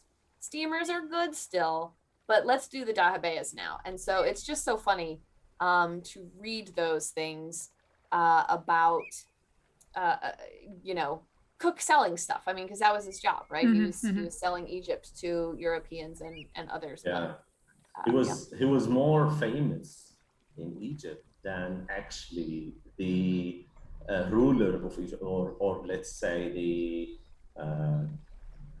general or the British general who used to run Egypt at the time. So he was more important to Egyptians than anybody else. They didn't care about the royal family. They didn't care about the crown or the British when Egypt was under the British administration for 70 years or 60 years. I can't remember. So Thomas Cook and his son, John Mason Cook, or especially John Mason, was more famous than his father because he was the one who introduced this kind of building the Dahabiyas, making it better Dahabiyas, and offering all these new different types of traveling up the Nile that is convenient for everyone. Yeah. Brilliant. Well, Thank you. Thank you for the summary of Cook. It was great. That was great. Sorry to interrupt you, Kate. Oh, I was just gonna go off what Ziad was saying, and like when Egyptians would have problems with British tourists, they would complain to John Cook, and he would get, he would get annoyed. He would write to his, employees and be like, "Hey, we got to stop people traipsing through these, traipsing through crops and destroying whole agricultural industries." So they had a lot of power. And everybody would go to Cook to solve the problems. Yeah. Exactly. And actually Lord Cromer, who was the head of the army, or the head of Egypt, I don't know. He was his title, some kind of like, he was the general in the Her Majesty army. And he actually commissioned John Mason Luke and commandeered all of his vessels to be sent out to Sudan to relieve General Gordon. And they failed, actually, because they weren't fast enough in sailing down the river to Sudan to reach General Gordon in time. So Thomas Cook was a little bit complaining about that, because first they stopped his tourist season at all. They completely stopped for 2 years. So 2 seasons, everything was stopped on the Nile, because all the resources of the 2 countries were towards relieving the general who was being held hostage in his palace or like fort in Durman in Sudan. So yeah. All right, great. Kate, I wonder if you just wanted to say a little bit about what in the 19th century, when people were visiting the pyramids, you talked a bit about it in the talk, what they would see, and I brought us in to just look at this little harbour because of the inundation, so I thought it might be nice for you to just sort of link those 2 things. Ziad, at the same time, would you just mind answering Meme Lamour's question in the chat? She's asking about the lateen sails because she was unable to hear your answer before, so it might be quicker for you to just respond in chat, if that's all right. So when 19th century tourists were coming, Ziad had provided that beautiful, if troubling, image of tourists climbing up the side of the pyramid with the help of Egyptians out at the plateau, because you couldn't climb up them on your own. Some did. Hilda Petrie did, and she was very proud of herself. So they would climb up the pyramids, but really before the Qasr el-Nil bridge was built in the 1880s, I believe, it took a really long time to get out to the pyramids. So if you wanted to go out to the pyramids, it was suggested that you spend the night because of how long it took to get out there. And so you would bring, there would be tourist companies who would sort of lug out mattresses for you to sleep in the rock cut tombs. And then of course you've got the Mina House Hotel that was built to sort of solve that problem. But then you also had other things like the Qasr el-Nil bridge, which made it easier for people to get over there. And then the tram line that went from I think near the bridge all the way out to the pyramids. And Cook's company helped to build that, because you had loads of tourists coming and staying in the Ezbekiya Gardens, which were more inland from the Nile than all the hotels, most of the popular hotels are today. And then you'd have to sort of, take the road out there, and Cook set up an omnibus that would go out there, and then you've got the tram line that went out there too. So once the tram line was set up, you could get out there in 45 minutes. So you could go in the morning, you could spend as long as you wanted to out there. Mina House had usually a package deal for lunch and maybe some horseback riding, and then you would head back to town, and it would be a day of seeing the pyramids. You would usually go into them. You still can go into the Great Pyramid today, and then you would make it back. Bedeker suggests you could do it in half a day. I suggest you take a few days and see the pyramids, because it takes that long to do that. But and I mean, this is in general pretty accurate, especially with the pictures that we see of, you know, the Sphinx being buried up to his neck in the sand, because they would clear it out every so often, but for the most part, you know, the desert wants to take over. It's nature. Yeah, you can see that directly in front of where I am now with the satellite pyramids that are nearly buried in this sand dune. You know, which is pretty appropriate. And we talked about it before, about how the pyramids that we're looking at here in the game are so they're closer to what they would have been like in ancient times, but they are still showing some damage, because they are already, by this point in time in the Ptolemaic period, they were already quite old, but their casings have not yet been fully removed. And you can just see on the side of this one here that they've started to do it. So the game designers have tried to kind of, you know, balance that and sort of show ancient Egypt, but also that by this point it was already old. It wasn't a sort of brand new shiny monument, which I think is really good. I think it's a really, really good representation. On that note, I think we are going to just do a fast travel down to Luxor so that we can talk a little bit about that before we end, because we've only got about 10-15 minutes left. So guys, if you do have any more questions that you want to ask, please do put them in the chat now. I just need to exit the Discovery Tour and go into the DLC, so that'll take me a couple of moments. So I don't know if anyone wants to ask anything to Kate or Ziad while I do that.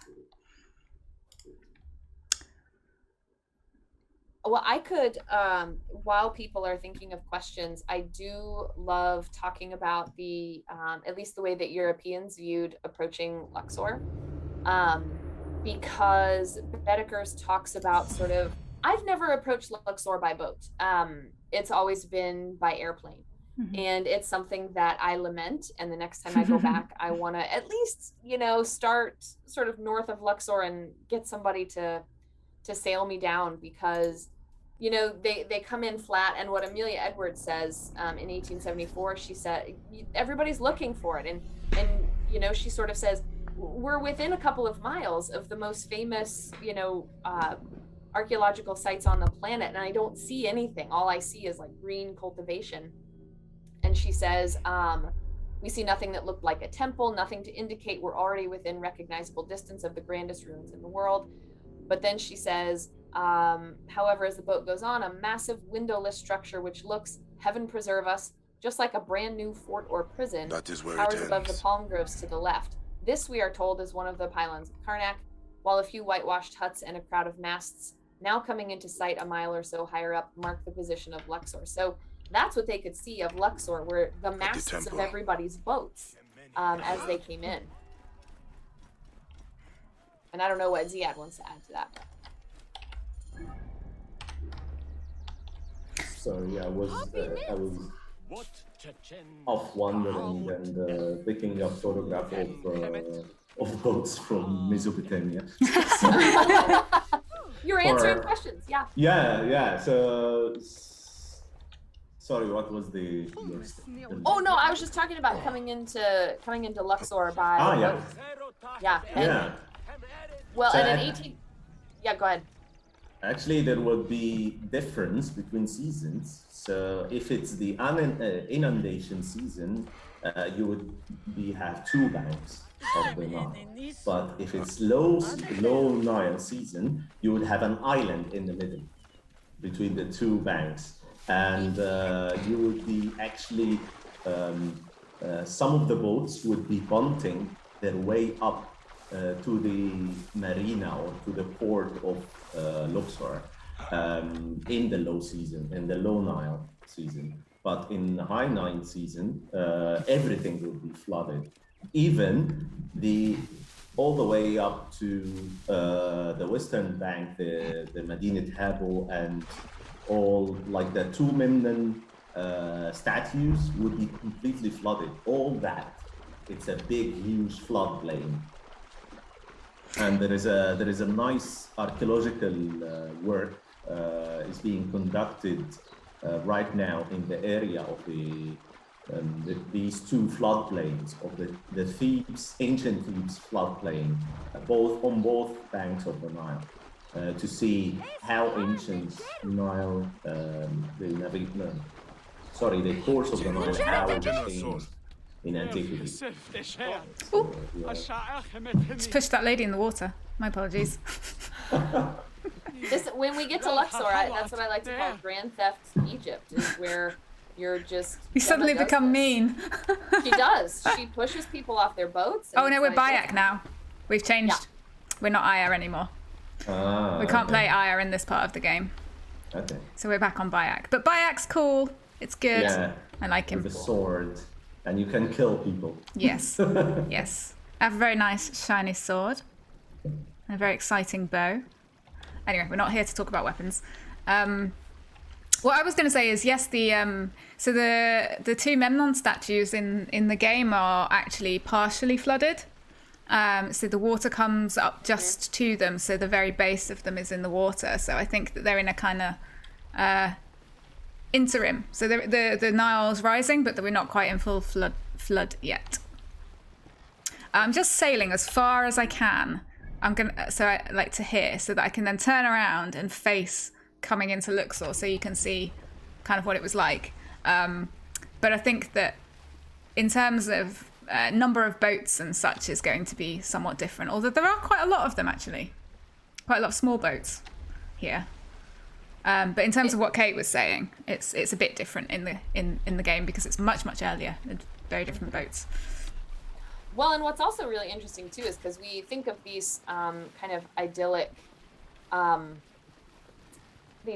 scenes, right, of coming in and it's undisturbed and it's all of these kind of things we were talking about in the presentation of this is how we picture it as being. But then in the 19th century when people came in, it was loads of European boats with their flags sailing, guns firing. The consulate was, firing guns. And then by 1907, as people are coming in, you've got this massive sort of slightly yellow, huge Western hotel called the Winter Palace that some people complained about, other people loved it. And then you also had, by 1900, at least by 1900, you've got, by 1892, you've got telegraph posts, you've got wires going between them. So you very much have this, you've got the modern world that's sort of encroaching on these ancient ruins, and people lamented it. I mean, European travelers were like, Europeans are bringing in all of this nasty, modern stuff, but it's like, you're there doing that. So yes. Anyway. Yes. Yeah, and also if we look to the western bank of the Nile, when Europeans first arrived to Luxor, there wasn't Hatshepsut temple at all, like nothing. Yeah. It wasn't there. There was a mud brick monastery, and this is why it's called the Deir al-Bahari, or the seaside monastery. Let's say this is the direct translation from Arabic. And the Deir al-Bahari, this used to be a monastery made of mud bricks that was on top of one of the platforms from the Hatshepsut temple.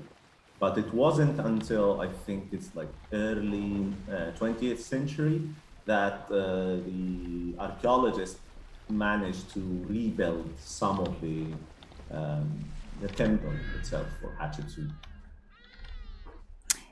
Yes, so you're right. We will be able to see that in a moment. I had to come in a little bit more to get there, but you can see the Deir al-Bahari temple now, which in the game is sort of it is constructed based on the kind of evidence, but it's also got for game purposes, it's got a Roman kind of centurion fort sort of structure inside it. So from here you can see there's lots of kind of flags and things going on, which are all to do with the Roman bit that's in the game. But yeah, you're right. This is not what you would have seen in the 19th century for sure. And there are lots of drawings in Hayes' work that took me ages to identify because obviously this wasn't, you couldn't really see this anymore, but you could still see the monastery and the mud brick of the monastery, and there's lots of like arches and sort of bits of that are not part of the temple that to me were totally unfamiliar because I'd never seen it before. So it was a very different sort of viewpoint in the 19th century, and it took me a little bit of time to identify what I was looking at, because what we see now has been reconstructed. Is it by the Polish mission? Yes. Yeah. So they've done a lot of reconstruction work on it, and what you see now is, although what we think was there, and it's from the evidence that is there, it has been reconstructed so that it looks complete now.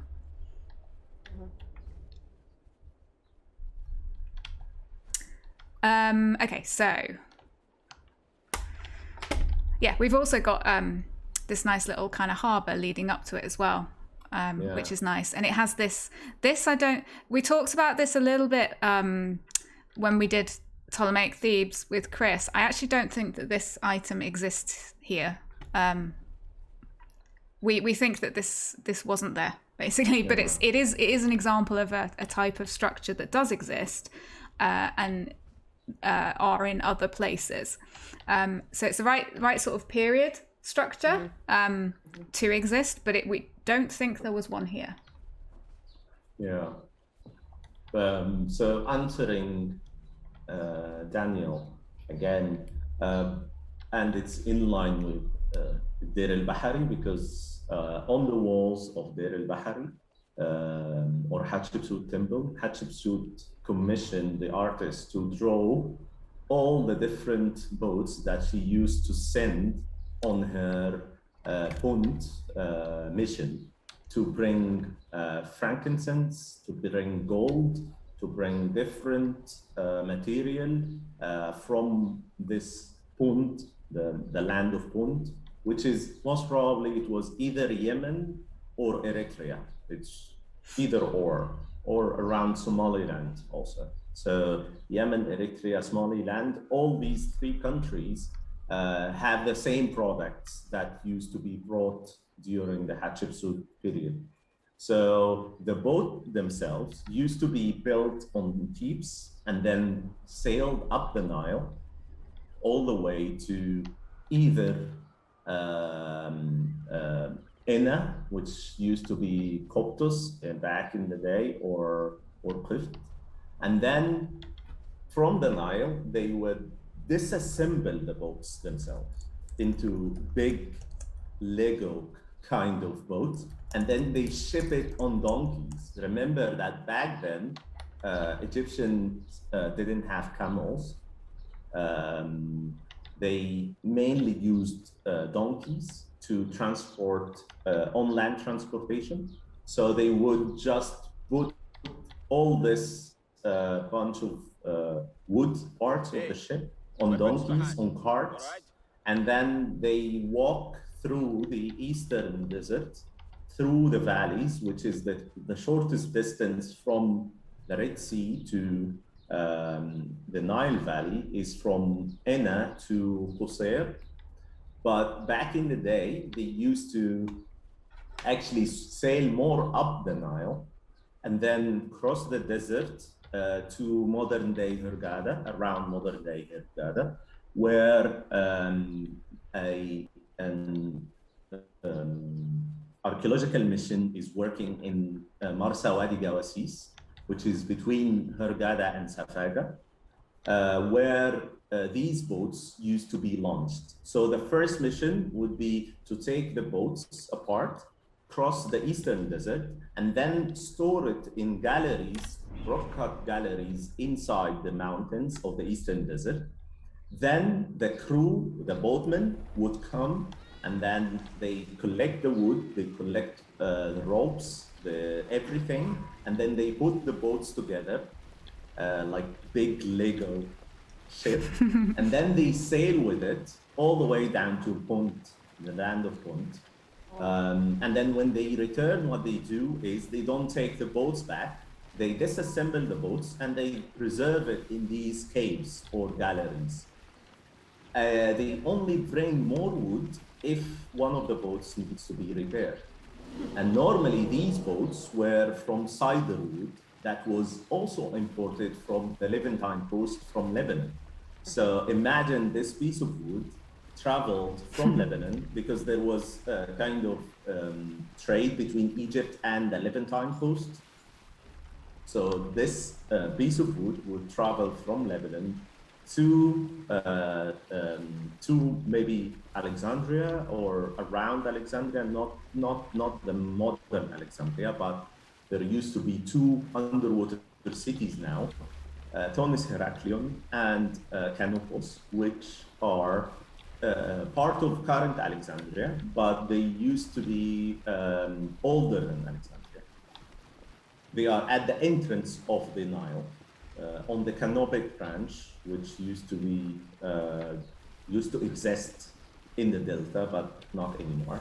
So then they go up the Nile and they use these very precious wood to build these specific boats to be sailed down the Red Sea. And we actually, the archaeologists found pieces of the actual timber that belongs to Hatshepsut boats. And it's currently on display in this Suez National Museum. Actually, big chunk of the of a timber of cedar timber, which is like, I think it's like 2.5 meters long, 30 centimeters thick. So these boats were bulky, they were huge, and you can compare it to the Khufu boats, actually, in same shape, length and width. And some of the archaeologists actually went ahead and did some kind of experiment, what we call experimental archaeology. So they took all these clues that we gathered from the drawings on the walls of the temple of Hatshepsut and the remains of the boats in the Marsa Wadi Gawasis port, and they make an actual replica of one of Hatshepsut boats. And it's also being displayed in the National Museum in Suez National Museum. So did they sail that on the water? If you are coming to Egypt, yes, they sail with it in the Red Sea. That's amazing. Trial. Yeah, I will put a link for a YouTube documentary about the pharaoh who conquered the sea, and this pharaoh is Hatshepsut, and it have all the details about the boat and the construction of this boat. And I was fortunate enough, I was undergrad back then, and I visited them while they were building the boat in Rashid, in Rosetta. So we actually filmed, I was filmed for like 2 seconds in the documentary. And I had also a goatee, and I was much younger without glasses. So that was like we'll still recognize you. We're still going to recognize you, don't you worry. It was in 2007, so it was a long time ago. Brilliant. Yeah, please do. If you can find that and just drop the link in the chat, that would be perfect. Thank you. Kate, you may need to allow the link. I'm not sure whether or not it allows links in the chat, but it'll tell you. With your moderator hat on. I got it. Oh, it keeps, I see. Okay, let's see. Yeah, so you just need to allow that message. I'll permit that link. So we're looking at the, I just brought us over to look at the Glossary of Memnon to see the water around the base, just to demonstrate what Ziad was saying before about how far, when the Nile is inundation was there, how far the water actually would go. It would go further than this. I think that there are photographs, probably 19th century photographs of these underwater. I definitely know of ones of Philae, the temples at Philae being submerged. I've got some photos of that, which are taken from slides. So they're old slides, and then I scanned them, and so I've got those images of the temple there underwater, and it looks interesting, but it's very, very high. The water is very high, higher than you would expect, because we're used to it not flooding today. Yeah, and also for about the temples of Philae, there was a massive problem caused by the dam, the lower dam, the Aswan Dam, and also the high dam. This is why the government and the UNESCO decided to relocate most of the temples southern of Aswan due to the flooding by the high dam. So, and actually Philae used to be completely flooded, except for 2 or 3 meters only in the pylon.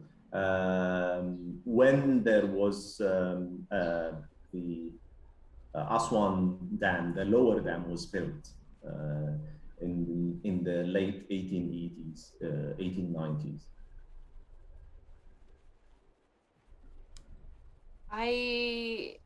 Gemma, it's okay. I've just Ziad, could you post the link again? I've just made you a mod in the chat, so that should let you post it now. And if not, I don't. Sorry, I kept looking for how do I allow this? And I don't know. This is me showing my ignorance. I'm afraid I don't actually know. Oh, is it is it Nightbot? Oh, not Nightbot again. Nightbot. There we go. It is. Yay. Yeah. Thanks, Ayusen. It's Nightbot. Let me also put the other. Yes, because I saw you had done that before, and I was like, "What are those 3 asterisks?" Yeah. Oh, I didn't notice. I didn't notice that you'd done it before. My bad. Sorry. Yeah, I have Nightbot settings on. I've made him more lenient, but clearly not enough. Well, I had to allow a couple terms last time, so. Yeah, no, I've allowed a few terms as well from doing my general streams. I just wanted to come back over to the Deir el-Bahari temple to just show you that this little bit in front. So what Ziad was talking about, the expedition to Punt, I think that's what this is supposed to be in front of the temple here, is because trees were brought back. And lots and lots of things were brought back, and there's evidence of there having been not a garden, but sort of trees. I think they're just like posts or sort of holes where they know that trees were. And I think that's why this is here, because it looks in the game, it looks kind of slightly strange because the trees are all just growing out of the directly out of the sand. But I think that's what this was meant to be, to make it. And also, if you go and visit Deir el-Bahari now, you would find one of the trees that was brought, or the remaining of the not the branch, but the tree trunk and the roots of a tree that was brought from the land of Punt, right at the end of the causeway, like at the entrance, maybe like behind these 3 sphinxes by the light. So these 2 lights would be the 2, let's say, pots where they planted the trees that they brought from the land of Punt. Yeah, it's a nice touch that they put this in. One of the questions we had in one of the other episodes was about the scenes that you were talking about as well, and whether or not they were inside the temple. Yeah, it's not there, but we know why. We know why it's not there. It's not possible for them to replicate that kind of the thing, but it's still a good version of the temple, I think, and having sort of details like this, like the trees, is really, really nice, and I'm glad that they did it. Right, okay, I think unless there's any more questions in the chat that I have missed, I think that's probably it for today. Unless you guys have anything else that you are desperate to say about this. I've learned a lot from Ziad, so that's what I'm desperate to say. I love it.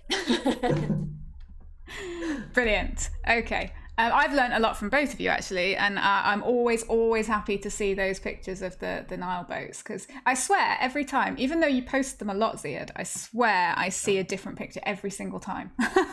And maybe it's just that I don't notice them the first time, but every time there's new information, and it's great. Well, in my database, I have 3,500 photographs of Nile boats, just Nile boats. So you will, I bet you will see different boats every time, different photographs every time. So that's why it's a big mess. Now I need to write all these information down in one chapter. Yeah, tell me about it. It's a headache. Yeah, you know that you have the same situation. I have the same problem. All right, great. So I'm going to wrap it up, but I just want to say a massive thank you to Ziad for joining us today, especially because it's probably been slightly more difficult to arrange given that you're in the field and that you were diving this morning. So I think you're probably getting a bit tired now. But it was really great to have you talk about this today, and it was super interesting episode. So thank you. And thank you to Kate as well for helping to put together the presentation and everything else you do. I just want to say for our next episode, the 6th episode, this will be our final episode in the Playing in the Past Origins series. And the format will be slightly different to what we've done before as well. So it will be a live gameplay and discussion panel event. We've got 2 special guests this time. So we've got Professor Stephanie Moser from Southampton University, whose expertise lies in the representation and visualization of archaeology, in particular of ancient Egypt. And she is my supervisor for my PhD. She is brilliant. Love her. And our second guest will be Maxime Durand, who is from Ubisoft Montreal. So they were the developers of Assassin's Creed Origins, and Maxime was for several years the brand historian for the whole Assassin's Creed series. He's now become the world design director on the Discovery Tours, which we've been using in some of our broadcasts, as we did today. So that will be on the 15th of July at 3 p.m. UK time. And we are very much looking forward to having that discussion and sharing the game with you, and talking to Maxime and Steph. So thanks so much for joining us today. It has been great, and we will catch you next time. Take care, everybody.